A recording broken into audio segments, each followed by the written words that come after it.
ਜਸ ਪੰਜਾਬੀ ਦੇਖਦੇ ਹੋਏ ਸਾਰੇ ਦਰਸ਼ਕਾਂ ਨੂੰ ਮੇਰੇ ਵੱਲੋਂ ਪਿਆਰ ਭਰੀ ਸਤਿ ਸ਼੍ਰੀ ਅਕਾਲ। ਤੁਹਾਡਾ ਸਵਾਗਤ ਪ੍ਰੋਗਰਾਮ ਅੱਜ ਦਾ ਮੁੱਦਾ ਦੇ ਵਿੱਚ। ਮੈਂ ਤੁਹਾਡੀ ਹੋਸਟ ਆਸ਼ਮਿਤਾ, ਸਾਰਿਆਂ ਨੂੰ ਇਸ ਪ੍ਰੋਗਰਾਮ ਦੇ ਵਿੱਚ ਇੱਕ ਵਾਰੀ ਫਿਰ ਸਵਾਗਤ ਕਰਦੇ ਹਾਂ। ਅੱਜ ਅਸੀਂ ਇੱਕ ਆਈਡੈਂਟਿਟੀ ਨੂੰ ਲੈ ਕੇ, ਇੱਕ ਪਹਿਚਾਨ ਨੂੰ ਲੈ ਕੇ ਪ੍ਰੋਗਰਾਮ ਤੁਹਾਡੇ ਨਾਲ ਪੇਸ਼ ਕਰ ਰਹੇ ਹਾਂ। ਖਾਸ ਕਰਕੇ ਜੋ ਸਾਡੇ ਸਿੱਖ, ਉਹ ਸਿੱਖ ਜੋ ਸਿੱਖੀ ਸਰੂਪ ਦੇ ਵਿੱਚ ਬਾਹਰਲੇ ਮੁਲਕਾਂ ਦੇ ਵਿੱਚ ਰਹਿੰਦੇ ਆ, ਉਹਨਾਂ ਨੂੰ ਇਹ ਚੀਜ਼ ਬਹੁਤ ਕਰੀਬੀ ਨਾਲ ਐਕਸਪੀਰੀਅੰਸ ਹੋਈ ਹੋਣੀ ਹੈ ਕਿ ਕਿਸ ਤਰ੍ਹਾਂ ਜਦੋਂ ਅਸੀਂ ਕਿਸੇ ਵੀ ਫੋਰਨ ਕੰਟਰੀ ਦੇ ਵਿੱਚ ਆਪ ਦੀ ਜਗ੍ਹਾ ਬਣਾਉਣ ਦੀ ਕੋਸ਼ਿਸ਼ ਕਰਦੇ ਹਾਂ, ਲੇਕਿਨ ਆਪ ਦੀ ਜੜ੍ਹਾਂ ਦੇ ਨਾਲ, ਆਪ ਦੇ ਸੱਭਿਆਚਾਰ ਜਾਂ ਆਪ ਦੇ ਧਰਮ ਦੇ ਨਾਲ ਕਰੀਬੀ ਰੱਖਣ ਦੀ ਕੋਸ਼ਿਸ਼ ਕਰਦੇ ਹਾਂ ਕਿ ਸਾਨੂੰ ਕਿਸ ਤਰ੍ਹਾਂ ਦੇ ਚੈਲੰਜਸ ਫੇਸ ਕਰਨੇ ਪੜਦੇ ਆ। ਆਈ ਮੀਨ ਇੱਥੇ ਅਮਰੀਕਾ ਦੀ ਅਸੀਂ ਗੱਲ ਹੀ ਕਰ ਲਈਏ, ਇੱਥੇ ਕਿੰਨੀ ਸੰਸਥਾਵਾਂ ਸਿਰਫ ਤਾਂ ਸਿਰਫ ਇਸ ਕਰਕੇ ਐਗਜ਼ਿਸਟ ਕਰਦੀਆਂ ਤਾਂ ਕਿ ਸਿੱਖਾਂ ਦੀ ਜੋ ਪਹਿਚਾਨ ਹੈਗੀ, ਜੋ ਸਿੱਖੀ ਸਰੂਪ ਹੈ, ਉਹਦੇ ਬਾਰੇ ਜਾਣਕਾਰੀ ਹੋਏ ਇੱਥੇ ਦੇ ਰਹਿਣ ਵਾਲਿਆਂ ਨੂੰ। ਉਹਨਾਂ ਨੂੰ ਪਤਾ ਹੋਏ ਕਿ ਸਾਡੀ ਦਸਤਾਰ ਕੋਈ ਤੁਸੀਂ ਕਹਿ ਲਓ ਫੈਸ਼ਨ ਸਟੇਟਮੈਂਟ ਨਹੀਂ ਹੈਗੀ, ਕੀ ਉਹਦੀ ਅਹਿਮੀਅਤ ਹੈ ਇੱਕ ਸਿੱਖ ਲਈ, ਕਿ ਜਦੋਂ ਅਸੀਂ ਕੇਸ ਰੱਖਦੇ ਹਾਂ ਉਹਦੀ ਕੀ ਅਹਿਮੀਅਤ ਹੈਗੀ। ਇਨ ਚੀਜ਼ਾਂ ਦੇ ਪਿੱਛੇ ਸਾਡੀ ਕਮਿਊਨਿਟੀ ਕਾਫੀ ਦੇਰ ਤੋਂ ਤੇ ਕਾਫੀ ਵੱਡੇ ਲੈਵਲ ਤੇ ਐਕਟਿਵਿਜ਼ਮ ਕਰ ਰਹੀ ਹੈ ਬਾਹਰਲੇ ਮੁਲਕਾਂ ਦੇ ਵਿੱਚ। ਬਟ ਇਹ ਜੋ ਸਟਰਗਲ ਹੈਗੀ, ਇਹ ਕਿਤੇ ਨਾ ਕਿਤੇ ਸਾਡੇ ਪਿਛੋਕੜ ਦੇ ਵਿੱਚ ਵੀ ਜਾਰੀ ਹੈ। ਇੰਡੀਆ ਦੇ ਵਿੱਚ ਵੀ ਅਸੀਂ ਦੇਖਦੇ ਹਾਂ ਕਿ ਹਲੇ ਵੀ ਇੰਡੀਆ ਈਵਨ ਦੋ ਸਾਡਾ ਤੁਸੀਂ ਕਹਿ ਲਓ ਮਦਰਲੈਂਡ ਹੈ, ਜਿੱਥੋਂ ਅਸੀਂ ਸਾਰੇ ਜੰਮ ਕੇ ਅੱਗੇ ਵਧਦੇ ਹਾਂ, ਅੱਗੇ ਹੋਰ ਮੁਲਕਾਂ ਦੇ ਵਿੱਚ ਜਾਂਦੇ ਹਾਂ, ਉੱਥੇ ਵੀ ਇਹ ਸਟਰਗਲ ਜਾਰੀ ਹੈ, ਭਾਵੇਂ ਉਹ ਸਿੱਖਾਂ ਦੀ ਹੋਏ ਜਾਂ ਹੋਰ ਮਾਈਨੋਰਿਟੀਜ਼ ਦੀ।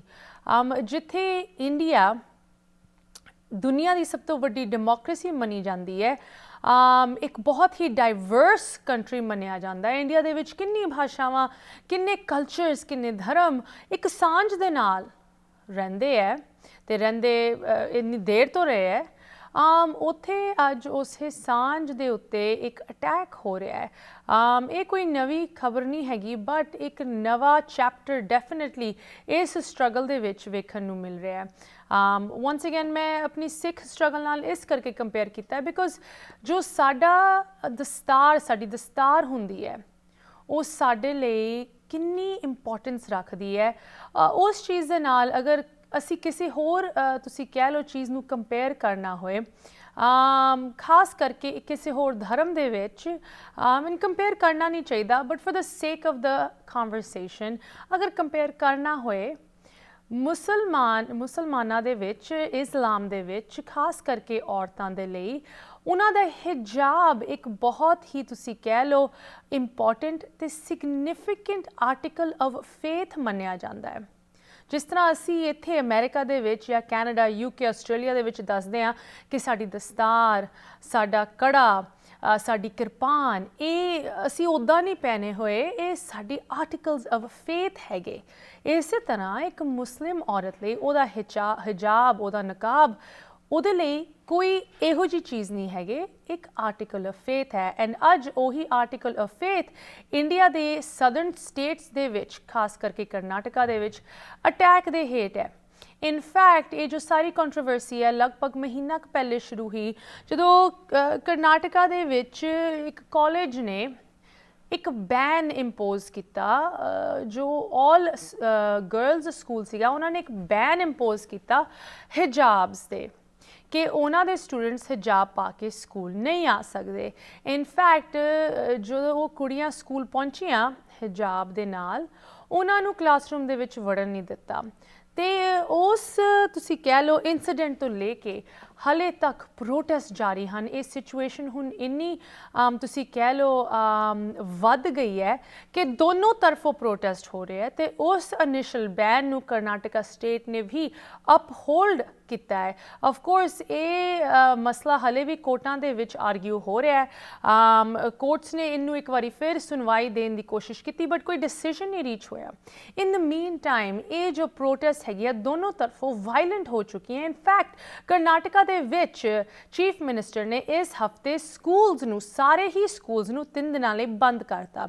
ਐਂਡ ਤੁਸੀਂ ਸੋਚੋਗੇ ਸਭ ਤੋਂ ਪਹਿਲੇ ਤਾਂ ਇੱਕ ਸਕੂਲ, ਉਹ ਵੀ ਆਲ ਗਰਲਸ ਸਕੂਲ, ਇੱਕ ਹਿਜਾਬ ਦੇ ਪਿੱਛੇ ਕਿਉਂ ਦੌੜ ਰਿਹਾ, ਕਿਉਂ ਉਹਨੂੰ ਰੋਕਣ ਦੀ ਕੋਸ਼ਿਸ਼ ਕਰ ਰਿਹਾ? ਸਕੂਲਸ ਦਾ ਇਹ ਡਿਫੈਂਸ ਹੈਗਾ ਕਿ ਸਕੂਲ ਦੇ ਵਿੱਚ ਸਾਡਾ ਬਿਲਕੁਲ ਅਧਿਕਾਰ ਬਣਦਾ ਹੈ ਕਿ ਅਸੀਂ ਕੋਈ ਵੀ ਯੂਨੀਫਾਰਮ ਆਪਦੇ ਸਟੂਡੈਂਟਸ ਤੇ ਅਜਮਾ ਸਕਦੇ ਹਾਂ, ਤੇ ਇਹ ਜੋ ਹਿਜਾਬ ਹੈਗਾ ਸਾਡੇ ਯੂਨੀਫਾਰਮ ਕੋਡ ਦੇ ਨਾਲ, ਸਟੈਂਡਰਡਸ ਦੇ ਨਾਲ ਨਹੀਂ ਮੀਟ ਕਰਦਾ। ਇੱਕ ਹੋਰ ਸਾਨੂੰ ਡਿਫੈਂਸ ਸੁਣਨ ਨੂੰ ਮਿਲਿਆ ਇਸ ਪੂਰੀ ਕੰਟਰੋਵਰਸੀ ਦੇ ਵਿੱਚ ਕਿ ਇਹ ਜੋ ਹਿਜਾਬ ਹੈ ਇਹ ਲਾਅ ਐਂਡ ਆਰਡਰ ਦੇ ਖਿਲਾਫ ਜਾਂਦਾ ਹੈ। ਕੋਈ ਵੀ ਕਿਸੇ ਵੀ ਸਿਟੀਜ਼ਨ ਨੂੰ ਇਹ ਅਧਿਕਾਰ ਨਹੀਂ ਹੈਗਾ ਕਿ ਉਹ ਕੋਈ ਵੀ ਇਹੋ ਜਿਹੇ ਕੱਪੜੇ ਪਾਉਣ ਜਿਹਦੇ ਨਾਲ ਲਾਅ ਐਂਡ ਆਰਡਰ ਨੂੰ, ਕਾਇਦੇ ਕਾਨੂੰਨਾਂ ਨੂੰ ਤੁਸੀਂ ਕਹਿ ਲਓ ਇੱਕ ਭੜਕਾਉਣ ਦੀ ਕੋਸ਼ਿਸ਼ ਹੁੰਦੀ ਹੈ। ਸੋ ਹੁਣ ਇਸ ਹਿਜਾਬ ਨੂੰ, ਜੋ ਕਿ ਇਨ ਨੌਜਵਾਨ ਕੁੜੀਆਂ ਲਈ ਜੋ ਕਿ ਹਿਜਾਬ ਪਾ ਕੇ ਆਪਦੇ ਸਕੂਲਾਂ ਦੇ ਵਿੱਚ ਜਾਂਦੀਆਂ, ਉਹਨਾਂ ਨੂੰ ਇੱਕ ਲਾਅ ਐਂਡ ਆਰਡਰ ਦੇ ਖਿਲਾਫ ਇੱਕ ਆਰਟੀਕਲ ਆਫ ਕਲੋਥਿੰਗ ਕਿਹਾ ਜਾ ਰਿਹਾ ਹੈ। ਜਿਸ ਤਰ੍ਹਾਂ ਅਗਰ ਕੋਈ ਕੁੜੀ ਬਿਕੀਨੀ ਪਾ ਕੇ ਜਾਂ ਅੰਡਰਵੇਅਰ ਪਾ ਕੇ ਸੜਕ ਤੇ ਤੁਰ ਰਹੀ ਹੋਏ, ਸੋ ਤੁਸੀਂ ਅੰਡਰਸਟੈਂਡ ਕਰ ਸਕਦੇ ਹੋ ਕਿ ਕਿਸ ਤਰ੍ਹਾਂ ਇਹ ਕੰਪੈਰੀਜ਼ਨ ਕਿੰਨਾ ਕੁ ਲੋਕਾਂ ਨੂੰ ਇਨਸਾਈਟ ਕਰ ਰਿਹਾ ਹੈ। ਪ੍ਰੋਟੈਸਟ ਇਸ ਕਰਕੇ ਜਾ ਰਹੇ, ਬਟ ਪ੍ਰੋਟੈਸਟ ਇੱਕ ਵਾਰੀ ਫਿਰ ਸਿਰਫ ਇੱਕ ਤਰਫੀ ਨਹੀਂ ਹੈਗੀ। ਜਿਸ ਤਰ੍ਹਾਂ ਤੁਸੀਂ ਸਕਰੀਨ ਤੇ ਵੇਖ ਸਕਦੇ ਹੋ, ਇਹਦੇ ਵਿੱਚ ਜੋ ਹਿੰਦੂਤਵਾ ਜਾਂ ਬੀਜੇਪੀ ਸਰਕਾਰ ਦੀ ਇਹਦੇ ਵਿੱਚ ਪੁਸ਼ ਰਹੀ ਹੈ, ਬਿਕਾਜ਼ ਕਰਨਾਟਕਾ ਇੱਕ ਬੀਜੇਪੀ ਕੰਟਰੋਲ ਸਟੇਟ ਹੈਗੀ, ਉਹਨਾਂ ਦੇ ਵੱਲੋਂ स्टूडेंट ऑर्गेनाइजेशंस ने कहा है कि कुछ right wing fringe groups, extremist groups ने काफ़ी स्टूडेंट्स नू ये सैफरन स्कार्फ्स दिते है कि तुसी जाके इन हिजाबी प्रोटेस्ट के खिलाफ आप दा अंदोलन रखो। इनफैक्ट ये चीज़ इन्नी हुण वध गई है कि स्टूडेंट्स ही स्टूडेंट्स के खिलाफ खड़ रहे हैं। एक तरफ नौजवान मुसलमान गर्ल्स जो कि स्कूल ਦੇ ਵਿੱਚ ਜਾਣ ਦੀ ਕੋਸ਼ਿਸ਼ ਕਰ ਰਹੀਆਂ, ਆਪਦੇ ਹਿਜਾਬ ਨੂੰ ਪਾ ਕੇ ਆਪਦਾ ਅਧਿਕਾਰ ਅਜ਼ਮਾਉਣ ਦੀ ਕੋਸ਼ਿਸ਼ ਕਰ ਰਹੀਆਂ, ਤੇ ਉਹਨਾਂ ਦੇ ਖਿਲਾਫ ਮੁੰਡੇ ਤੇ ਕੁੜੀਆਂ ਸੈਫਰਨ ਸਕਾਰਵਸ ਪਾ ਕੇ ਉਹਨਾਂ ਨੂੰ ਧਮਕਾ ਰਹੇ ਹੈ ਕਿ ਅਗਰ ਤੁਸੀਂ ਹਿਜਾਬ ਨਹੀਂ ਲਾਇਆ ਕਿ ਅਸੀਂ ਤੁਹਾਡੇ ਨਾਲ ਕੀ ਕੁਛ ਕਰਾਂਗੇ। ਸੋ ਇਹ ਸਥਿਤੀ ਬਣ ਚੁੱਕੀ ਹੈ ਇੰਡੀਆ ਦੀ ਕਾਫੀ ਸਦਰਨ ਸਟੇਟਸ ਦੇ ਵਿੱਚ, ਖਾਸ ਕਰਕੇ ਕਰਨਾਟਕਾ ਦੀ ਜਦੋਂ ਗੱਲ ਹੋ ਰਹੀ ਹੈ, ਐਂਡ ਇੱਥੇ ਕਾਫੀ ਸਵਾਲ ਉੱਠਦੇ ਹੈ। ਇੱਕ ਤਾਂ of course secularism the, secularism ਜਿਸ ਅਸੂਲ ਉੱਤੇ ਇੰਡੀਆ ਦੀ ਫਾਊਂਡੇਸ਼ਨ ਹੋਈ ਹੈ ਕਿ ਸਾਰੇ ਹੀ ਧਰਮ ਇੱਥੇ ਇੱਕ ਇਕੁਆਲਿਟੀ ਦੇ ਨਾਲ ਐਗਜ਼ਿਸਟ ਕਰ ਸਕਦੇ ਹੈ, ਉਸ ਚੀਜ਼ ਨੂੰ ਕਿਸ ਤਰ੍ਹਾਂ ਤੋੜਿਆ ਜਾ ਰਿਹਾ, ਮਰੋੜਿਆ ਜਾ ਰਿਹਾ ਹੈ। But in addition to that, secularism ਤਾਂ ਫਿਰ ਵੀ ਦੂਰ ਦੀ ਗੱਲ ਹੈ ਕਿ ਸਾਰੇ ਧਰਮਾਂ ਲਈ ਇੱਥੇ ਇੱਕ ਇਕੁਅਲ ਜਗ੍ਹਾ ਇੰਡੀਆ ਦੇ ਵਿੱਚ ਹੈਗੀ। ਇੱਥੇ ਇੱਕ ਇਹ ਵੀ ਸਵਾਲ ਬਣਦਾ ਹੈ ਕਿ ਇਹ ਤਾਂ ਜੋ ਮੁਸਲਿਮ ਕਮਿਊਨਿਟੀ ਹੈਗੀ ਇਨ ਸਟੇਟਾਂ ਦੇ ਵਿੱਚ, ਇਹ ਕੋਈ ਨਵੇਂ ਇਮੀਗ੍ਰੈਂਟਸ ਨਹੀਂ ਹੈ, ਇਹ ਕੋਈ ਫੋਰਨ ਕੰਟਰੀ ਦੇ ਵਿੱਚ ਨਹੀਂ ਪਹੁੰਚੇ। ਸ਼ਾਇਦ ਤੁਹਾਨੂੰ ਰੀਸੈਂਟਲੀ ਯਾਦ ਹੋਏਗਾ ਕਿ ਕੁਝ ਯੂਰਪੀਅਨ ਕੰਟਰੀਜ਼ ਦੇ ਵਿੱਚ, ਫਰਾਂਸ ਦੇ ਵਿੱਚ ਹਿਜਾਬ ਦੇ ਖਿਲਾਫ ਬੈਨ ਇੰਪੋਜ਼ ਕੀਤਾ ਗਿਆ ਸੀ, ਬਿਕਾਜ਼ ਉਹਨਾਂ ਨੇ ਕਿਹਾ ਸੀ ਕਿ ਜਦੋਂ ਕੋਈ ਔਰਤ ਆਪ ਦੀ ਡਰਾਈਵਰਸ ਲਾਇਸੈਂਸ ਲਈ ਪਿਕਚਰ ਖਿਚਾਉਂਦੀ ਹੈ ਹਿਜਾਬ ਦੇ ਨਾਲ ਵੀ ਨਹੀਂ, ਪੂਰੇ ਨਕਾਬ ਦੇ ਨਾਲ, ਜਿਹਦੇ ਵਿੱਚ ਉਹਨਾਂ ਦਾ ਪੂਰਾ ਚਿਹਰਾ ਢੱਕਿਆ ਹੁੰਦਾ ਹੈ, ਕਿ ਉਹ ਚੀਜ਼ ਗੈਰ ਕਾਨੂੰਨੀ ਹੈ ਬਿਕਾਜ਼ ਉਹ ਚਿਹਰਾ ਨਹੀਂ ਦੇਖ ਸਕਦੇ। ਤਦ ਕਿੰਨੀ ਵੱਡੀ ਪ੍ਰੋਟੈਸਟ ਅਰਪਟ ਹੋਈਆਂ ਸੀ ਕਿ ਇਹ ਇੱਕ ਫਰੀडम ਆਫ ਰਿਲੀਜਨ ਦੇ ਖਿਲਾਫ ਇਹ ਬੈਨ ਕੀਤਾ ਜਾ ਰਿਹਾ ਫਰਾਂਸ ਦੇ ਵਿੱਚ, ਜਿੱਥੇ ਤੁਸੀਂ ਆਰਗਿਊ ਕਰ ਸਕਦੇ ਹੋ ਕਿ ਉੱਥੇ ਫੈਮਿਲੀਅਰਿਟੀ ਨਹੀਂ ਹੈ, ਉੱਥੇ ਇਗਨੋਰੈਂਸ ਹੈਗੀ, ਉੱਥੇ ਡਿਸਕ੍ਰਿਮੀਨੇਸ਼ਨ ਜਾਂ ਰੇਸਿਜ਼ਮ ਹੋ ਰਹੀ ਹੈ। ਬਟ ਇੰਡੀਆ ਦੇ ਵਿੱਚ ਇੱਥੇ ਤੱਕ ਕਿੰਨੇ ਸਦੀਆਂ ਤੋਂ, ਕਿੰਨੇ ਜਨਰੇਸ਼ਨਸ ਤੋਂ ਇਹ ਕਮਿਊਨਿਟੀਜ਼ ਉੱਥੇ ਵਸ ਰਹੀਆਂ। ਸੋ ਉਹਨਾਂ ਲਈ ਵੀ ਕਿ ਇਹ ਬੈਨ ਸੈਂਸ ਬਣਾਉਂਦਾ ਹੈ, ਇਹ ਇਗਨੋਰੈਂਸ ਦਾ ਬੈਨ ਨਹੀਂ ਹੈਗਾ। ਇਹ ਤੁਸੀਂ ਕਹਿ ਲਓ ਇੱਕ ਇਹੋ ਜਿਹੀ ਡਿਸਕ੍ਰਿਮੀਨੇਸ਼ਨ ਨਹੀਂ ਹੈ ਕਿ ਅਸੀਂ ਗੋਰੇ ਹਾਂ ਅਤੇ ਉਹ ਕਿਸੇ ਹੋਰ ਰੰਗ ਦੇ ਲੋਕੀ ਕਿਸੇ ਹੋਰ ਮੁਲਕ ਤੋਂ ਆਏ ਹੋਏ ਹੈ, ਸੋ ਅਸੀਂ ਉਹਨਾਂ ਦੇ ਕਲਚਰ ਨੂੰ ਨਾ ਸਮਝਣਾ ਹੈ, ਨਾ ਉਹਦੇ ਲਈ ਜਗ੍ਹਾ ਬਣਾਉਣੀ। ਇਹ ਇੱਦਾਂ ਦੀ ਤਾਂ ਸਿਚੁਏਸ਼ਨ ਹੈਗੀ ਨਹੀਂ, ਇਹ ਕੁਝ ਹੋਰ ਹੀ ਸਿਚੁਏਸ਼ਨ ਡਿਵੈਲਪ ਹੋ ਰਹੀ ਹੈ। ਸੋ ਇਸ ਸਿਚੁਏਸ਼ਨ ਨੂੰ ਸਮਝਣ ਲਈ ਗੈਸਟ ਸਾਨੂੰ ਜੁਆਇਨ ਕਰਨਗੇ। ਤੁਸੀਂ ਵੀ ਇਸੇ ਤਰ੍ਹਾਂ ਸਾਡੇ ਨਾਲ ਜੁੜੇ ਰਹੋ, ਪ੍ਰੋਗਰਾਮ ਜਾਰੀ ਰਹੇਗਾ। ਬ੍ਰੇਕ ਤੋਂ ਉਸ ਪਾਰ। ਬ੍ਰੇਕ ਤੋਂ ਬਾਅਦ ਸਾਰਿਆਂ ਨੂੰ ਸਵਾਗਤ ਕਰਦੇ ਹਾਂ। ਤੁਸੀਂ ਵੇਖ ਰਹੇ ਹੋ ਪ੍ਰੋਗਰਾਮ ਅੱਜ ਦਾ ਮੁੱਦਾ, ਤੇ ਗੱਲ ਹੋ ਰਹੀ ਹੈ ਇੱਕ ਇਹੋ ਜਿਹੀ ਡਿਸਕ੍ਰਿਮੀਨੇਸ਼ਨ ਦੀ ਜੋ ਇੱਕ ਸਾਈਡ 'ਤੇ ਸਾਨੂੰ ਹੈਰਾਨ ਵੀ ਕਰਦੀ ਹੈ, ਦੂਜੇ ਪਾਸੇ ਸਾਨੂੰ ਬਿਲਕੁਲ ਹੈਰਾਨ ਨਹੀਂ ਕਰਦੀ। ਉਨ ਨੌਜਵਾਨ ਕੁੜੀਆਂ ਲਈ ਜੋ ਕਿ ਕਰਨਾਟਕਾ ਸਟੇਟ ਦੇ ਵਿੱਚ ਹਿਜਾਬ ਪਾ ਕੇ ਇੰਨੇ ਜਨਰੇਸ਼ਨਸ ਤੋਂ ਸਕੂਲ ਜਾ ਰਹੀਆਂ, ਅੱਜ ਆਲ ਆਫ ਅ ਸਡਨ ਨੂੰ ਇਹ ਕਿਹਾ ਗਿਆ ਹੈ ਕਿ ਤੁਹਾਡੇ ਹਿਜਾਬ ਅਲਾਉਡ ਨਹੀਂ ਹੈਗੇ ਸਕੂਲ ਦੇ ਵਿੱਚ। ਇਹ ਸਕੂਲ ਦੇ ਡਰੈਸ ਕੋਡ ਦੇ ਖਿਲਾਫ ਜਾਂਦੇ, ਸਕੂਲ ਦੇ ਵਿੱਚ ਯੂਨੀਫਾਰਮ ਦੇ ਖਿਲਾਫ ਜਾਂਦੇ ਹੈ। ਐਂਡ ਇਹ ਜੋ ਡਿਸਕ੍ਰਿਮੀਨੇਸ਼ਨ ਹੈਗੀ, ਇਹ ਜੋ ਬੈਨ ਇੰਪੋਜ਼ ਕੀਤਾ ਗਿਆ ਹੈ, ਹੁਣ ਇਹ ਇੰਨੇ ਹੱਦ ਤੱਕ ਆ ਗਈ ਹੈ ਸਿਚੁਏਸ਼ਨ ਕਿ ਪ੍ਰੋਟੈਸਟ ਜਾਰੀ ਹਨ ਦੋਨੋਂ ਸਾਈਡਸ ਤੋਂ। ਐਂਡ ਪ੍ਰੋਟੈਸਟ ਵੀ ਇੰਨੀ ਹੁਣ ਤੁਸੀਂ ਕਹਿ ਲਓ ਇੰਟੈਂਸ ਹੋ ਚੁੱਕੀਆਂ ਕਿ ਕਰਨਾਟਕਾ ਸਟੇਟ ਨੇ 3 ਦਿਨਾਂ ਲਈ ਸਕੂਲਸ ਨੂੰ ਬੰਦ ਕਰਤਾ ਹੈ। ਹੈਵੀ ਪੁਲਿਸ ਪੈਟਰੋਲਿੰਗ ਚੱਲ ਰਹੀ ਹੈ ਤੇ ਦੋਨੋਂ ਤਰਫੋਂ ਜੋ ਕਿ ਇਨ ਕੁੜੀਆਂ ਦੇ ਸਪੋਰਟ ਦੇ ਵਿੱਚ, ਇਹਨਾਂ ਦੇ ਹੱਕ ਦੇ ਵਿੱਚ ਖੜੇ ਹੋ ਰਹੇ, ਉਹ ਵੀ ਪ੍ਰੋਟੈਸਟ ਦੇ ਵਿੱਚ ਹਿੱਸਾ ਲੈ ਰਹੇ। ਤੇ ਇੱਕ ਇਹੋ ਜਿਹੀ ਗਰੁੱਪ ਨੌਜਵਾਨਾਂ ਦਾ, ਸਟੂਡੈਂਟਸ ਦਾ ਤੇ ਹੋਰ ਵੀ ਉਹਨਾਂ ਦੇ ਨਾਲ ਜੁੜ ਰਹੇ ਹੈ ਜੋ ਕਿ ਆਪ ਦੇ ਸੈਫਰਨ ਸਕਾਰਵਸ ਲੈ ਕੇ ਇਨ ਕੁੜੀਆਂ ਦੇ ਖਿਲਾਫ ਪ੍ਰੋਟੈਸਟ ਰੱਖ ਰਹੇ ਹੈ। ਸੋ ਇਨ ਸਾਰੇ ਟੌਪਿਕਸ ਤੇ ਖਾਸ ਕਰਕੇ ਇਸ ਸਾਰੀ ਸਮੱਸਿਆ ਦੇ ਵਿੱਚ ਕੀ ਪੋਲੀਟੀਕਲ ਐਂਗਲ ਬਣਦਾ ਹੈ, ਇਹਦੇ ਉੱਤੇ ਡਿਸਕਸ਼ਨ ਕਰਨ ਲਈ ਸਾਨੂੰ ਜੁਆਇਨ ਕਰ ਰਿਹਾ ਹੈ ਸਾਡੇ ਅੱਜ ਸ਼ਾਮ ਦੇ ਗੈਸਟ। ਮੈਨੂੰ ਬਹੁਤ ਵਧੀਆ ਲੱਗ ਰਿਹਾ, ਬਹੁਤ ਮਾਣ ਮਹਿਸੂਸ ਹੋ ਰਿਹਾ ਇਹਨਾਂ ਨੂੰ ਇੱਕ ਵਾਰੀ ਫਿਰ ਪ੍ਰੋਗਰਾਮ ਦੇ ਵਿੱਚ ਤੁਹਾਡੇ ਨਾਲ ਹਾਜ਼ਰ ਕਰਦੇ ਹੋਏ। So please join me in welcoming our guest for this evening from Washington DC, Mr. Sajid Tarar। ਸਭ ਤੋਂ ਪਹਿਲੇ ਸਾਜਿਦ ਜੀ, ਤੁਹਾਡਾ ਪ੍ਰੋਗਰਾਮ ਦੇ ਵਿੱਚ ਸਵਾਗਤ। ਸਤਿ ਸ੍ਰੀ ਅਕਾਲ। ਸਤਿ ਸ੍ਰੀ ਅਕਾਲ। ਤੁਹਾਡੇ ਵੇਖਣ ਵਾਲਿਆਂ ਨੂੰ ਮੇਰਾ ਪਿਆਰ ਭਰਾ ਸਤਿ ਸ੍ਰੀ ਅਕਾਲ, ਸਲਾਮ, ਪ੍ਰਣਾਮ, ਨਮਸਕਾਰ। So good to have you. So good to have you, Sajid ji। ਜਦੋਂ ਵੀ ਤੁਸੀਂ ਸਾਡੇ ਨਾਲ ਜੁੜਦੇ ਹੋ, ਭਾਵੇਂ ਅਮਰੀਕਨ ਪੋਲਿਟਿਕਸ ਦੀ ਗੱਲ ਹੋਏ, ਜਿਨ੍ਹਾਂ ਦੇ ਵਿੱਚ ਤੁਸੀਂ ਕਿੰਨੀ ਕਰੀਬੀ ਦੇ ਨਾਲ ਖੁਦ ਵੀ ਇਨਵੋਲਵਡ ਹੋ, ਖਾਸ ਕਰਕੇ ਇੱਥੇ ਦੇ ਕੰਜ਼ਰਵੇਟਿਵ ਦੇ ਰਿਪਬਲਿਕਨ ਵਿੰਗ ਦੇ ਨਾਲ, ਜਾਂ ਕੋਈ ਵੀ ਸਿਵਲ ਰਾਈਟਸ ਦੀ ਗੱਲ ਹੋਏ, of course as the founder of Muslims of America, ਤੁਸੀਂ ਇੱਥੇ ਵੀ ਤੇ ਆਪਣੇ ਪਿਛੋਕੜ ਦੇ ਵਿੱਚ ਵੀ ਬਹੁਤ ਇਨਵੋਲਵ ਰਹਿੰਦੇ ਹੋ ਲਗਾਤਾਰ। ਇੰਡੀਆ ਪਾਕਿਸਤਾਨ ਤੁਹਾਡੇ ਚੱਕਰ ਲੱਗਦੇ ਰਹਿੰਦੇ ਹੈ। ਸਾਜਿਦ ਜੀ, ਅੱਜ ਜੋ ਇਹ ਸਮੱਸਿਆ ਡਿਵੈਲਪ ਹੋ ਰਹੀ ਹੈ, ਇਹ ਇਨ ਸਾਰੀ ਏਰੀਆਜ਼ ਨੂੰ ਕੰਸਰਨ ਕਰਦੀ। ਇਨਫੈਕਟ ਅੱਜ ਹੀ ਪਾਕਿਸਤਾਨ ਵੱਲੋਂ ਵੀ ਇੱਕ ਸਟੇਟਮੈਂਟ ਆਈ ਕਿ ਡਿਪਲੋਮੈਟਿਕ ਔਨਵੋਏ ਨੂੰ ਇਸ ਸਿਚੁਏਸ਼ਨ ਉੱਤੇ ਕਮੈਂਟ ਦੇਣਾ ਚਾਹੀਦਾ ਹੈ ਕਿ ਇਸ ਸਿਚੁਏਸ਼ਨ ਨੂੰ ਕਿਸੇ ਨਾ ਕਿਸੇ ਤਰ੍ਹਾਂ ਰਿਜ਼ੋਲਵ ਕਰਨਾ ਚਾਹੀਦਾ ਹੈ। ਲੈਟਸ ਫਰਸਟ ਟਾਕ ਅਬਾਊਟ ਜੋ ਇਸ ਇਸ਼ੂ ਦੇ ਹਾਰਟ ਦੇ ਵਿੱਚ ਚੀਜ਼ ਹੈਗੀ ਕਿ all of a sudden, I mean ਇੰਨੇ ਸਾਲਾਂ ਤੋਂ, ਇੰਨੇ ਡੈਕੇਡਸ ਤੋਂ, ਜਨਰੇਸ਼ਨਸ ਤੋਂ ਇਹ ਕੁੜੀਆਂ ਹਿਜਾਬ ਪਾ ਕੇ ਸਕੂਲ ਜਾ ਰਹੀਆਂ, ਅਟੈਂਡ ਕਰ ਰਹੀਆਂ। ਆਲ ਆਫ ਅ ਸਡਨ ਦਸੰਬਰ ਦੇ ਵਿੱਚ ਇਹ ਬੈਨ ਇੰਪੋਜ਼ ਕੀਤਾ ਜਾਂਦਾ ਹੈ। ਕੀ ਸਰਕਮਸਟੈਂਸ ਤੁਹਾਨੂੰ ਲੱਗਦਾ ਹੈ ਇਸ ਵੇਲੇ ਮੌਜੂਦ ਹੈ ਕਿ ਇਸ ਬੈਨ ਨੂੰ ਹੁਣ ਹੀ ਇੰਪੋਜ਼ ਕੀਤਾ ਜਾ ਰਿਹਾ ਹੈ? ਇਹ ਤੇ ਸਭ ਤੋਂ ਵੱਡੀ ਜਿਹੜੀ ਗੱਲ ਮੈਂ ਕਹਾਂਗਾ ਕਿ ਇਹ ਇੱਕ ਤੇ ਜਮਹੂਰੀਅਤ ਦੀ ਫੇਲਿਓਰ ਹੈ। Democracy is in decline, not only in India, everywhere. America 'ਚ ਵੀ ਜਮਹੂਰੀਅਤ ਦੇ ਹਾਲ ਵੇਖ ਲਓ ਤੁਸੀਂ, ਤੇ ਇਹ ਹਾਲ ਹੈ ਇੱਥੇ ਵੀ, ਉੱਥੇ ਵੀ, ਹੋਰ ਕਈਆਂ ਮੁਲਕਾਂ ਦੇ ਵਿੱਚ। ਲੇਕਿਨ ਜਿਹੜਾ ਇਸ ਵਕਤ ਭਾਰਤ ਦੇ ਵਿੱਚ ਖਾਸ ਕਰ ਜਿਹੜਾ ਇਸ ਟਾਈਮ ਟ੍ਰੈਂਡ ਚੱਲਿਆ ਹੈ ਕਿ ਐਂਟੀ ਇਸਲਾਮ ਚੀਜ਼ਾਂ ਨੂੰ ਫॉर ਪੋਲੀਟੀਕਲ ਗੇਨ ਯੂਜ਼ ਕੀਤਾ ਜਾਂਦਾ ਹੈ। This is completely wrong. ਇਹਦੇ 'ਚ ਕਿ ਮੈਂ ਕਹਾਂਗਾ ਕਿ ਅੱਜ ਜੋ ਕੁਝ ਉੱਥੇ ਹੋ ਰਿਹਾ, ਇਹ ਪਹਿਲਾ ਵਾਕਿਆ ਥੋੜੀ ਹੋਇਆ। ਅੱਗੇ ਵੀ ਜਿੱਥੇ ਵੇਖੋ ਤੁਸੀਂ ਚੀਜ਼ਾਂ, ਜਿੱਥੇ ਇੱਕ ਖਾਸ ਇੱਕ ਮਾਈਂਡ ਸੈਟ ਹੈ ਜਿਹੜਾ ਸਮਝਦਾ ਕਿ ਅਸੀਂ ਮੁਸਲਮਾਨਾਂ ਦੇ ਖਿਲਾਫ ਚੀਜ਼ਾਂ ਕਰਕੇ ਵੋਟ ਲੈ ਲਾਂਗੇ, ਅਸੀਂ ਉਹਨੂੰ ਆਪਣੇ ਫਾਇਦੇ ਵਾਸਤੇ ਯੂਜ਼ ਕਰ ਲਾਂਗੇ। ਮੈਂ ਸਮਝਦਾ ਇਸ ਟਾਈਮ ਜਿਹੜੇ ਭਾਰਤ ਦੇ ਵਿੱਚ ਜਿਹੜੇ ਨਵੇਂ ਟ੍ਰੈਂਡ ਨੇ ਖਾਸ ਕਰ ਸਿਆਸਤ ਦੇ ਵਿੱਚ, ਉਹ ਬੜੇ ਖਤਰਨਾਕ ਨੇ। ਇਸੇ ਮਾਈਂਡ ਸੈਟ ਦੇ ਨਾਲ ਅੱਗੇ ਕਈ ਵਾਰੀ ਜੰਗਾਂ ਛੇੜਨ ਦੀ ਕੋਸ਼ਿਸ਼ ਕੀਤੀ ਗਈ ਹੈ। ਜਿਸ ਟਾਈਮ ਵੋਟਾਂ ਦੀ ਲੋੜ ਆਉਂਦੀ, ਪਾਕਿਸਤਾਨ ਦੇ ਨਾਲ ਜੰਗ, ਬਾਰਡਰ ਤੇ ਹਾਲਾਤ ਖਰਾਬ ਕਰ ਲਏ ਜਾਂਦੇ ਨੇ। ਇਸ ਵਾਸਤੇ ਇਹ ਮੈਂ ਸਮਝਦਾ ਕਿ ਬੰਦਿਆਂ ਨੇ ਜਮਹੂਰੀਅਤ ਨੂੰ ਹਾਸਟੇਜ ਬਣਾਇਆ। This is a wrong mindset. ਔਰ ਅੱਜ ਅਗਰ ਮੈਂ ਖਾਸ ਕਰ ਕਹਾਂਗਾ ਕਿ ਅੱਜ ਅਗਰ ਉਹ ਮੁਸਲਮਾਨਾਂ ਨੂੰ ਉੱਥੇ ਕਰ ਰਹੇ ਨੇ, ਤੇ ਕੱਲ ਨੂੰ ਫਿਰ ਸਾਡੇ ਸਰਦਾਰ ਭਰਾਵਾਂ ਦੀ ਵਾਰੀ ਆ ਜਾਏਗੀ। ਕੱਲ ਨੂੰ ਇਹ ਪੱਗਾਂ ਦੇ ਪਿੱਛੇ ਜਾਣਗੇ। ਕੱਲ ਨੂੰ ਤੁਹਾਨੂੰ ਪੁੱਛਣਗੇ ਕਿ ਇਹ ਸ੍ਰੀ ਗ੍ਰੰਥ ਸਾਹਿਬ ਦੇ ਵਿੱਚ, ਗੁਰੂ ਗ੍ਰੰਥ ਸਾਹਿਬ ਦੇ ਵਿੱਚ ਕੱਢ ਕੇ ਲਿਆਓ ਜੀ, ਪੱਗਾਂ ਕਿੱਥੇ ਨੇ? This is your personal matter. ਤੁਸੀਂ ਉੱਥੇ ਮਾਈਨੋਰਿਟੀ ਦਾ ਰਹਿਣਾ ਜਿਹੜਾ ਹੈ, ਉਹ ਤੁਸੀਂ ਇਤਨਾ ਕਿਉਂ ਤੰਗ ਕੀਤੇ ਜਾ ਰਹੇ ਹੋ? ਤੁਸੀਂ ਇੱਕ ਕਮਿਊਨਿਟੀ ਟਾਰਗੇਟ ਕਰਕੇ ਉਹਨੂੰ ਇਤਨਾ ਚੋਕ ਕਰ ਰਹੇ ਹੋ, ਔਰ ਕੱਲ ਨੂੰ ਫਿਰ ਤੁਸੀਂ ਕਹੋਗੇ ਕਿ ਹਾਲਾਤ ਹੱਥੋਂ ਨਿਕਲ ਰਹੇ ਨੇ। ਵੇਖੋ, ਇੱਕ ਮੈਂ ਹਮੇਸ਼ਾ ਇਹ ਕਹਿੰਦਾ ਰਹਿਣਾ ਐਜ਼ ਅ ਪੋਲੀਟੀਕਲ ਸਾਇੰਟਿਸਟ ਕਿ ਸੈਕੂਲਰਿਜ਼ਮ ਜਿਹੜਾ ਉਹ ਭਾਰਤ ਦੀ ਜ਼ਰੂਰਤ ਹੈ, ਇੰਡੀਆ ਦੀ। ਪਾਕਿਸਤਾਨ ਦੀ ਮਜਬੂਰੀ ਨਹੀਂ ਹੈ ਸੈਕੂਲਰਿਜ਼ਮ, ਕਿਉਂਕਿ ਉੱਥੇ 95% ਲੋਕੀ ਮੁਸਲਮਾਨ ਨੇ।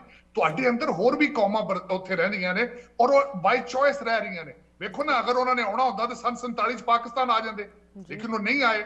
ਲੇਕਿਨ ਅੱਜ ਤੁਸੀਂ ਉਹਨਾਂ ਨੂੰ ਮਾਰ ਕੇ, ਤੰਗ ਕਰਕੇ ਉਹਦੇ ਤੇ ਵੋਟ ਲੈ ਰਹੇ ਹੋ, ਸਿਆਸਤ ਕਰ ਰਹੇ ਹੋ।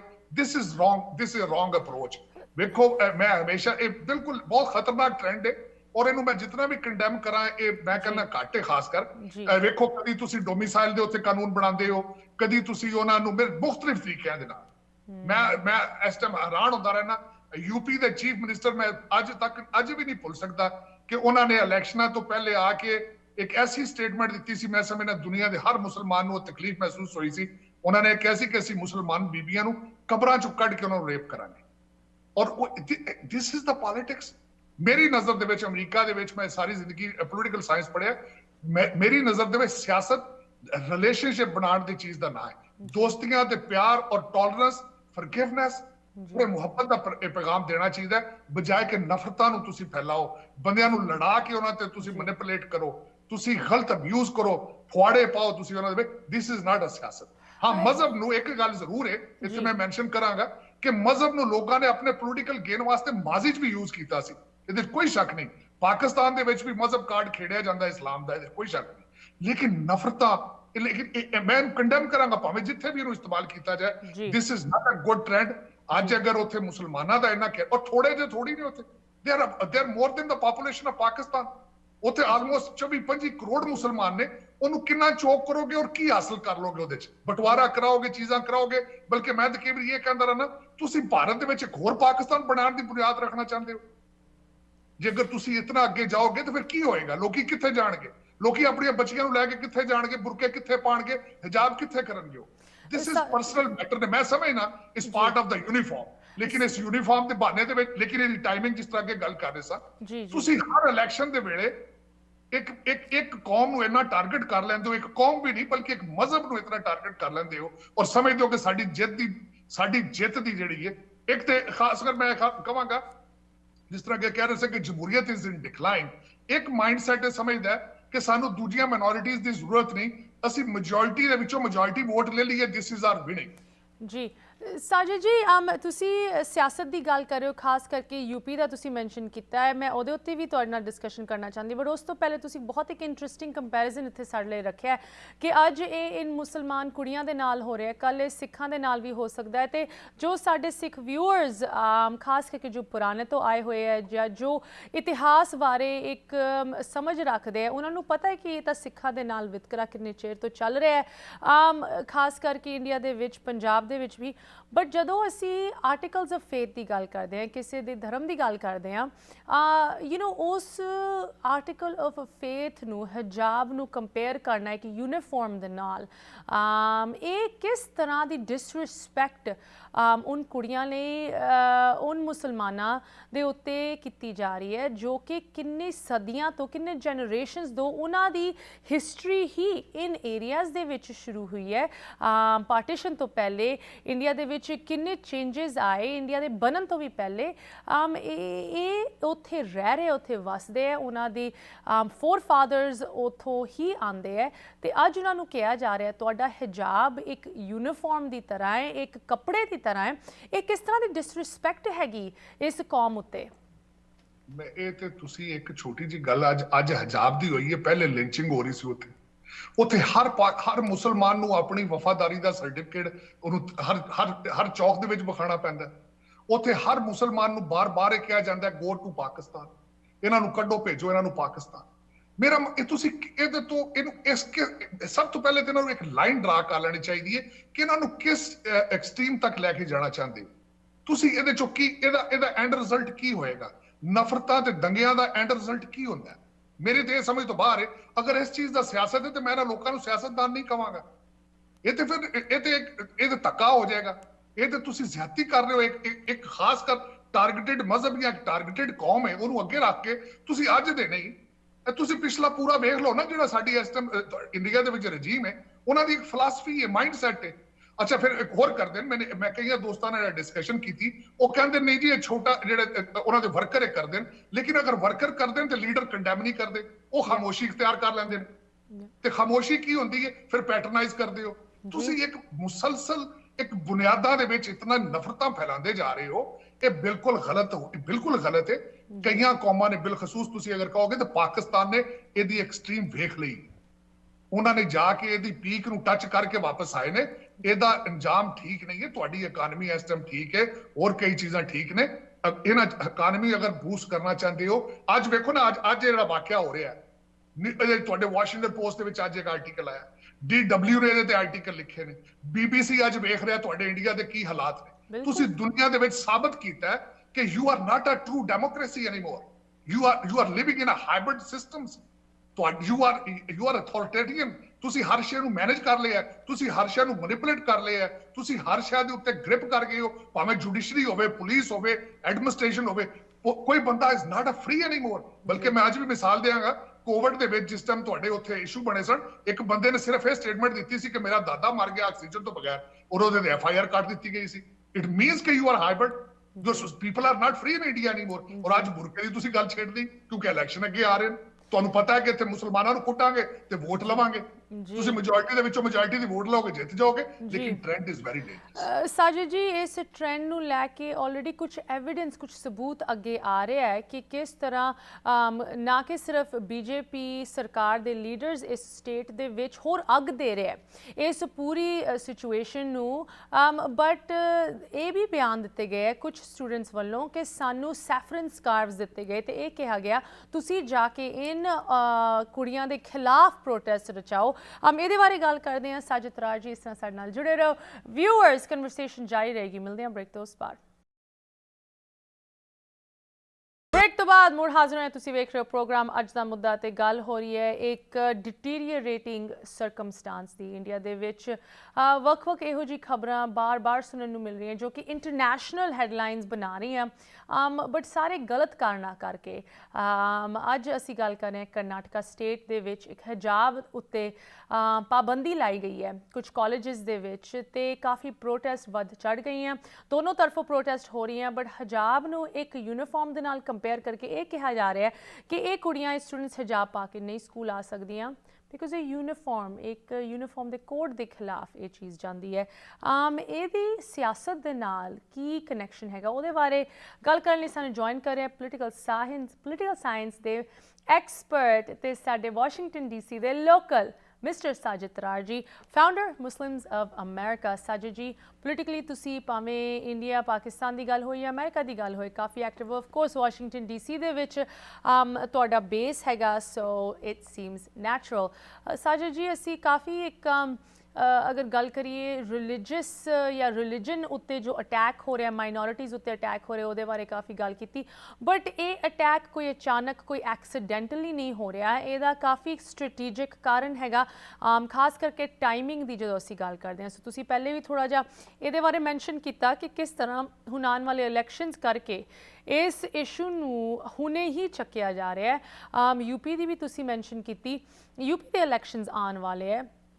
ਕਰਨਾਟਕਾ ਦੇ ਵਿੱਚ ਜੋ ਇਹ ਕੁਝ ਹੋ ਰਿਹਾ ਹੈ end of course BJP control ਕਰਦੀ ਹੈ ਇਸ ਸਟੇਟ ਨੂੰ, ਤੁਹਾਨੂੰ ਲੱਗਦਾ ਹੈ ਕਿ ਕੀ ਇੱਕ ਵੇਵ, ਇੱਕ ਮੂਵਮੈਂਟ ਬਣਾਉਣ ਦੀ ਕੋਸ਼ਿਸ਼ ਹੋ ਰਹੀ ਹੈ BJP ਲੀਡਰਸ ਵੱਲੋਂ ਕਿ ਇਹ ਜੋ ਐਂਟੀ ਮੁਸਲਿਮ ਸੈਂਟੀਮੈਂਟ ਹੈਗਾ ਇਹਦੇ ਸਿਰ ਤੇ ਅਸੀਂ ਇਨ ਕੀ ਇਲੈਕਸ਼ਨਸ ਨੂੰ ਜਿੱਤਣ ਦੀ ਕੋਸ਼ਿਸ਼ ਕਰਾਂਗੇ? ਤੁਹਾਨੂੰ ਕੀ ਲੱਗਦਾ ਹੈ?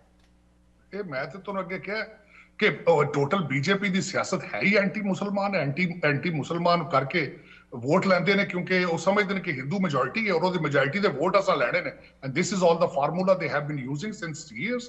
ਤੁਸੀਂ ਵੇਖੋ, ਸਭ ਤੋਂ ਪਹਿਲੇ ਤੇ ਉਹਨਾਂ ਨੇ ਆਪਣੇ ਗੁਜਰਾਤ ਚ ਕੀਤਾ ਸੀ, ਉੱਥੋਂ ਉਹਨਾਂ ਨੇ ਇਹ ਸਾਰੇ ਐਕਸਰਸਾਈਜ਼ ਤੇ ਉਹਨਾਂ ਨੇ ਉੱਥੋਂ ਸ਼ੁਰੂ ਕੀਤੀ ਸੀ। ਦਿਸ ਫਾਰਮੂਲਾ ਵਾਸ ਇਨਵੈਂਟਡ ਇਨ ਗੁਜਰਾਤ। ਉਸ ਤੋਂ ਬਾਅਦ ਉਹ ਆਏ ਨੇ, ਉਸ ਤੋਂ ਤੁਸੀਂ ਵੇਖੋ ਜਾਂ ਕਸ਼ਮੀਰ ਤੇ ਚਲੇ ਜਾਣਗੇ, ਉਹਨੂੰ ਦਬਾਣਗੇ ਤੇ ਇਲੈਕਸ਼ਨ ਜਿੱਤ ਜਾਣਗੇ, ਪਾਕਿਸਤਾਨ ਨਾਲ ਜੰਗ ਛੇੜਨਗੇ, ਇਲੈਕਸ਼ਨ ਜਿੱਤ ਜਾਣਗੇ। ਅੱਜ ਉਹਨਾਂ ਨੇ ਇੱਕ ਹੋਰ ਡਰਾਮਾ ਚਾਹੀਦਾ ਸੀ, ਉਹਨਾਂ ਨੇ ਉਹ ਡਰਾਮਾ ਕਰਤਾ।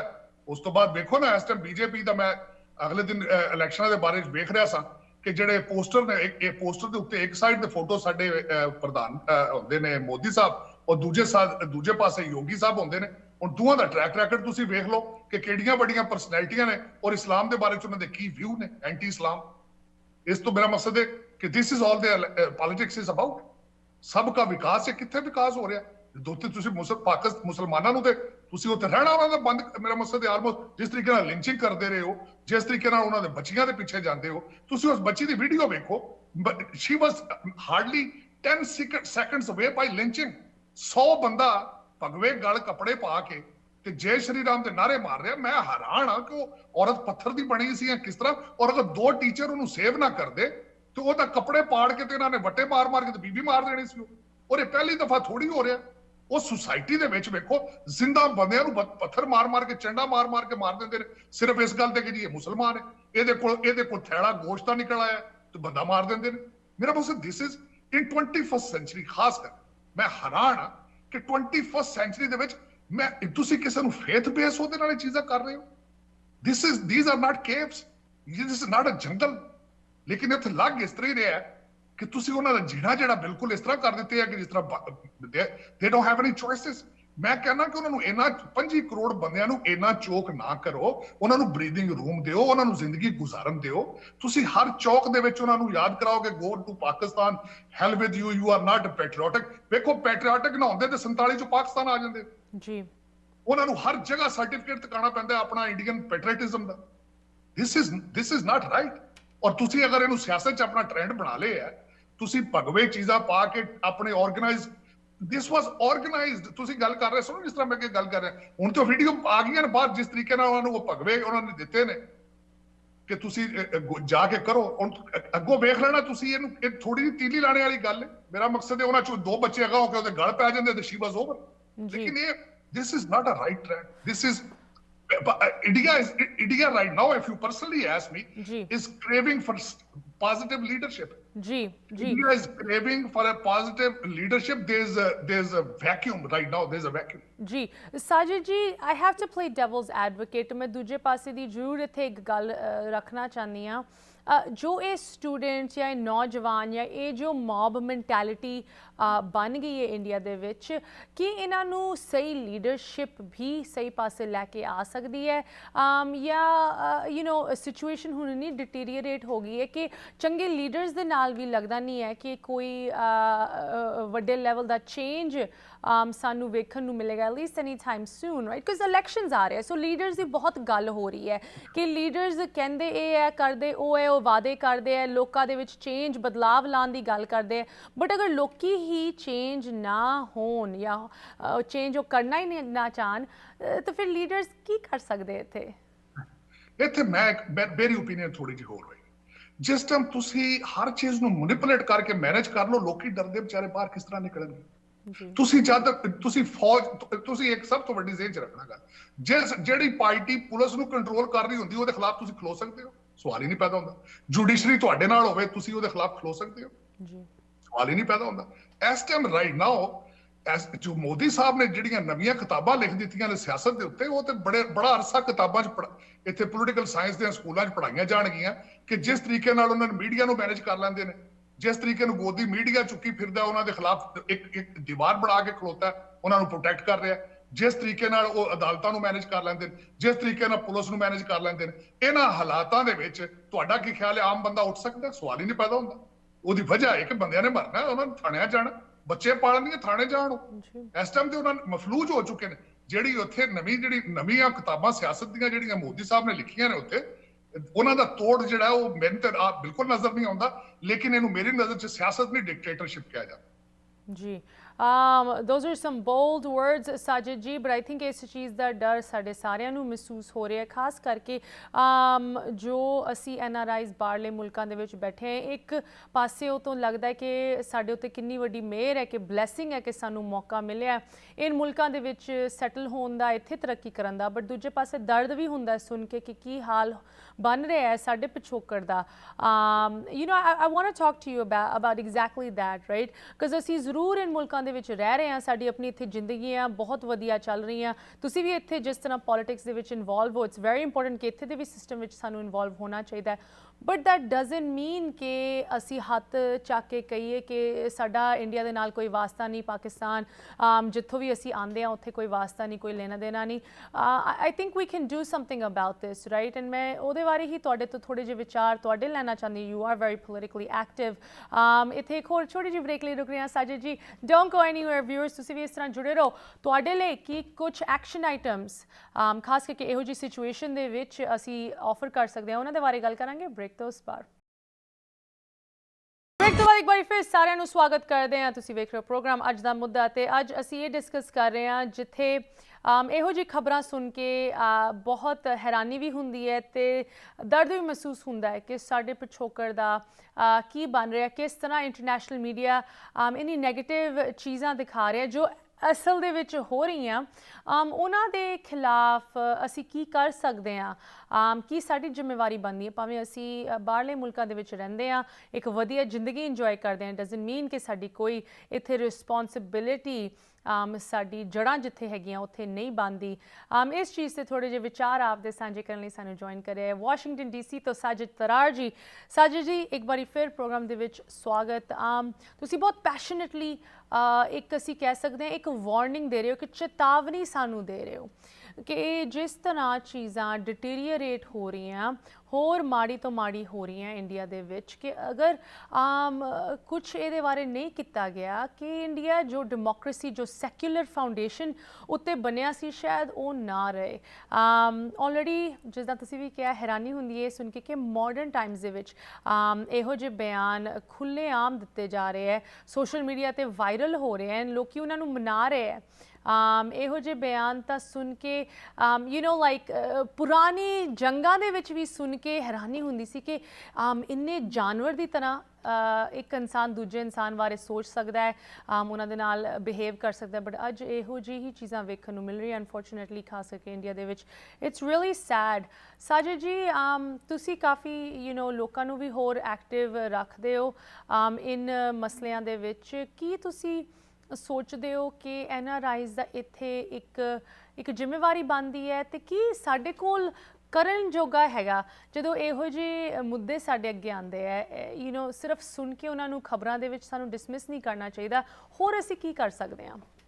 ਦੇਖੋ, ਸਭ ਤੋਂ ਵੱਡੀ ਤੇ ਸਰਵਿਸ ਤੁਸੀਂ, ਸਭ ਤੋਂ ਵੱਡੀ ਜਿਹੜੀ ਮੈਂ ਸਮਝਦਾ ਵਾਂ ਕਿ ਸੇਵਾ ਤੁਸੀਂ ਕਰ ਰਹੇ ਹੋ ਕਮਿਊਨਿਟੀ ਦੀ, ਕਿ ਇਸ ਚੀਜ਼ ਨੂੰ ਅੱਜ ਤੁਸੀਂ ਤੇ ਮੈਂ ਬਹਿ ਕੇ ਗੱਲ ਕਰ ਰਹੇ ਹਾਂ, ਔਨ ਪਬਲਿਕ ਮੀਡੀਆ ਗੱਲ ਕਰ ਰਹੇ ਹਾਂ। ਸਭ ਤੋਂ ਵੱਡੀ ਤੇ ਸੇਵਾ ਅੱਜ ਕਰ ਰਹੇ ਹਾਂ, ਅਵੇਅਰਨੈਸ ਲੋਕਾਂ ਨੂੰ ਦੱਸ ਰਹੇ ਹਾਂ ਕਿ ਪਲੀਜ਼ ਖੁਦਾ ਦਾ ਨਾਂ ਜੇ ਤੁਸੀਂ 21st ਸੈਂਚਰੀ 'ਚ ਇੱਕ ਦੂਜੇ ਨਾਲ ਇਹ ਰਿਲੀਜੀਅਸ ਬੇਸ, ਫੇਥ ਬੇਸ ਚੀਜ਼ਾਂ ਦੇ ਉੱਤੇ ਇਸ ਤਰ੍ਹਾਂ ਦੀਆਂ ਚੀਜ਼ਾਂ ਨਾ ਕਰੋ, ਕਿਉਂਕਿ ਉਹਦੀ ਵਜ੍ਹਾ ਹੈ ਕਿ ਵਾਕਈ ਅੱਜ ਸਾਨੂੰ ਪਾਲਿਸੀ ਮੈਟਰ ਚੀਜ਼ਾਂ ਡਿਸਕਸ ਕਰਨੀਆਂ ਚਾਹੀਦੀਆਂ ਨੇ। ਸਾਨੂੰ ਅੱਜ ਜਿਹੜਾ ਵੈਲਫੇਅਰ ਮੈਟਰ ਦੀਆਂ ਚੀਜ਼ਾਂ ਡਿਸਕਸ ਕਰਨੀਆਂ ਚਾਹੀਦੀਆਂ ਨੇ, science related, technology related versus faith base. Faith ਕਿਹਨੂੰ ਪਤਾ ਕਿਹਦਾ ਫੇਥ ਸੱਚਾ ਹੈ? ਕਿਸੇ ਨੂੰ ਕੋਈ ਪਤਾ ਨਹੀਂ। ਹਰ ਫੇਥ ਮੇਰੀ ਨਜ਼ਰ ਦੇ ਵਿੱਚ, ਅਗਰ ਤੁਸੀਂ ਸੋਚਿਆ ਜਾਏ, ਦੁਨੀਆ ਦੇ ਵਿੱਚ ਹਰ ਮਜ਼ਹਬ ਅੱਛਾ ਮਜ਼ਹਬ ਹੈ ਜੋ ਇਹਦਾ ਅਮਲ ਕੀਤਾ ਜਾਏ। ਕੋਈ ਦੁਨੀਆ ਦਾ ਐਸਾ ਮਜ਼ਹਬ ਨਹੀਂ ਹੈ ਜਿਹੜਾ ਨਫ਼ਰਤਾਂ ਫੈਲਾਉਂਦਾ ਹੋਏ। ਔਰ ਮੈਂ ਹਮੇਸ਼ਾ ਕਹਿਣਾ ਕਿ ਅਗਰ ਤੁਹਾਡਾ ਮਜ਼ਹਬ ਜਿਹੜਾ ਉਹ ਨਫ਼ਰਤ ਫੈਲਾ ਰਿਹਾ, then you need a new religion, because there is no religion on the planet ਜਿਹੜਾ ਹੇਟਰਡ ਦੀ ਗੱਲ ਕਰੇ। ਹਾਂ, ਲੇਕਿਨ ਇਹ ਜ਼ਰੂਰ ਹੈ ਕਿ ਮਜ਼ਹਬ ਨੂੰ ਇਸਤੇਮਾਲ ਕੀਤਾ ਗਿਆ ਫॉर देयर ਪੋਲੀਟੀਕਲ ਗੇਨ, ਔਰ ਉਹ ਇੰਡੀਆ ਦੇ ਵਿੱਚ ਹੋ ਰਿਹਾ। ਇਹ ਗਲਤ ਗੱਲ ਹੈ, ਸਾਨੂੰ ਕੰਡੈਮ ਕਰਨਾ ਚਾਹੀਦਾ।